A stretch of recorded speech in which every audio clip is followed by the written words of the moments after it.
They wanted access to books so they could improve their lives, and Yale said no.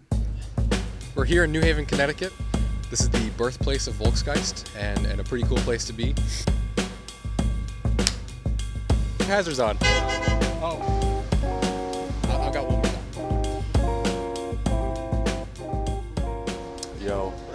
What's up, man? Can I bring a camera in? Yeah. Flip on camera?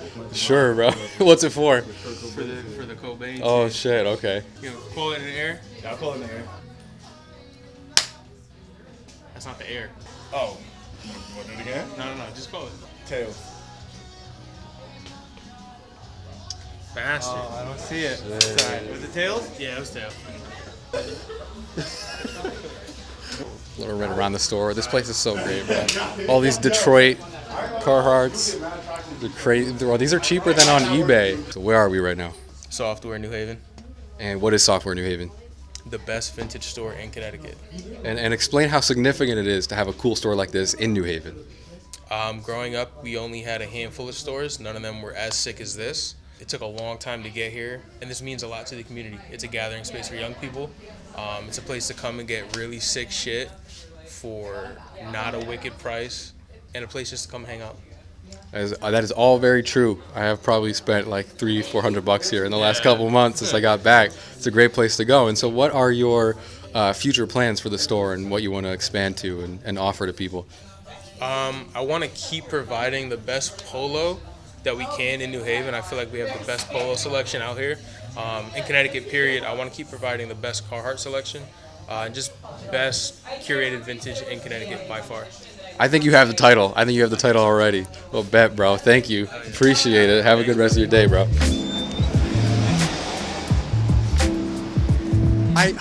When you're from a city like this, I think everyone kind of starts to get like collective depression and delusions to where, you don't have someone famous or you don't have some big business or company or something going on that keeps the city's name like current and modern, and people's self-perception becomes pretty bad.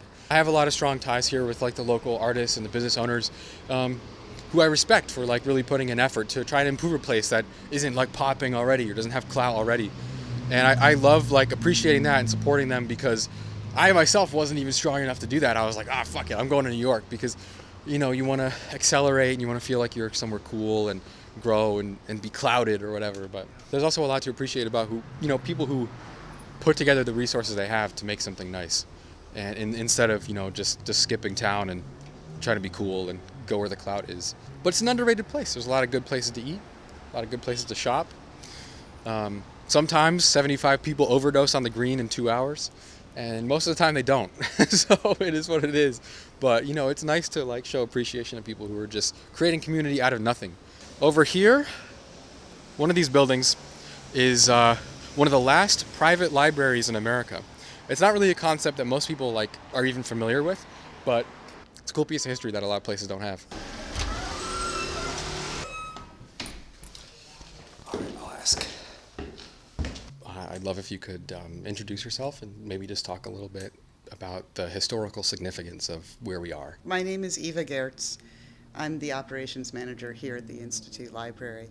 The library was founded in 1826 when a bunch of local guys who worked at one of the businesses downtown, before there were cars making noise on Chapel Street, they wanted access to books so they could improve their lives and become better people and better businessmen. And so they went to the one library in town, which was owned by Yale University, and said, hey, can we use your library so that we can get to be better people? And Yale said no. There were no public libraries in those days. There were no public schools in those days. Books were luxury items that only the very wealthy could afford. And these guys found that unacceptable, but realized that there was power in numbers, basically. So they realized that if everyone pitched in a little bit of money, they could then buy books and make them available to the people who had pitched in those funds, right? The public library was created some years later, and formally that makes this place obsolete, but the people who ran the Institute Library saw no reason to shut down because they owned their building after all. Today, it is one of a couple dozen, if that, independent libraries open to the public in the United States. And it makes it a very special place for the city of New Haven, whether or not the city of New Haven is aware of this or not. An inspiring backstory, and it's probably more relevant to the times we're living in now than most people realize. It is super crazy, horrifyingly relevant. Right. And I've always said, this place represents an America in which there are no public libraries. And everyone goes, "Psh, but we have public libraries." And I go, but that's not a given. Right. And people have rolled and rolled and rolled their eyes at me until this year. Right. And suddenly people get it. It's more important now than it has been in a long, long time. I could, even just hearing like a brief recap, I can tell, and it instantly fills my mind with things that are happening today. Yeah.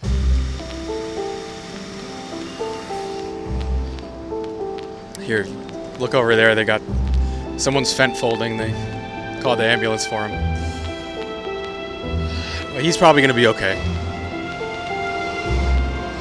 I really liked how she put it in, like, it did feel relevant. Like the story she's telling about the conditions of education in the 1800s. Somehow, there's a lesson in there for us now when there shouldn't be.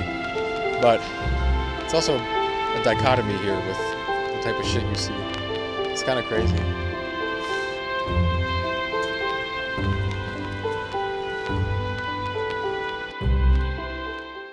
I've got one more time. I saw him coming. He was looking at me. What do you want to say?